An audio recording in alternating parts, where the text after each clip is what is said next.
আপনি তো গ্যাংস্টার মুভির এই গানটা শুনেই থাকবেন, তবে ভেবে দেখেছেন এই গানটা কে গেয়েছে?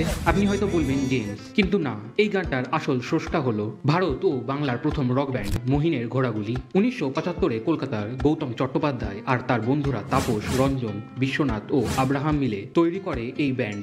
আর মহিনের ঘোড়াগুলি এই নামটা নেওয়া হয় জীবনানন্দ দাশের কবিতার থেকে। মহিনের ঘোড়াগুলি গানের মাধ্যমে তুলে ধরত তরুণ, একাকিত্বর কষ্ট, পলিটিক্স, শহর ও অন্ধকারের গল্পগুলো। তবে তাদের এই ডিপ মিনিং গানগুলোর জন্য জনতা প্রস্তুত ছিল না। 1977 ও 1979-র মাঝে মাত্র 3টে অ্যালবাম রিলিজ হয়, আর এত কম পপুলারিটির কারণে 1981-তে এই ব্যান্ডটা ভেঙে যায়। কিন্তু এখানেই এই ব্যান্ডের গল্প শেষ হয়ে যায় না। 1990-এ আবার বছর 20 পরে অ্যালবামের সঙ্গে ফিরে আসে মহিনের ঘোড়াগুলি, আর এবার জনতা তাদের গানের মাহাত্ম্য বুঝতে পারে। মহিনের ঘোড়াগুলির পথ অনুসরণ করে বেরিয়েছে বাংলার ফসিলস, ক্যাকটাসের মতন বিখ্যাত সব ব্যান্ড। আপনার যদি ভিডিওটা ভালো লেগে থাকে তাহলে লাইক, শেয়ার আর সাবস্ক্রাইব করতে ভুলবেন না।